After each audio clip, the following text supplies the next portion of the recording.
أعوذ بالله من الشيطان الرجيم.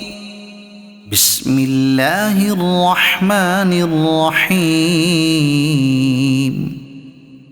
إذا زلزلت الأرض زلزالها وأخرجت الأرض أثقالها وقال الإنسان ما لها يومئذ تحدث أخبارها بأن ربك أوحى لها يومئذ يصدر الناس أشتاتا ليروا أعمالهم فمن يعمل مثقال ذرة خيرا يره ومن يعمل مثقال ذرة شرا يره.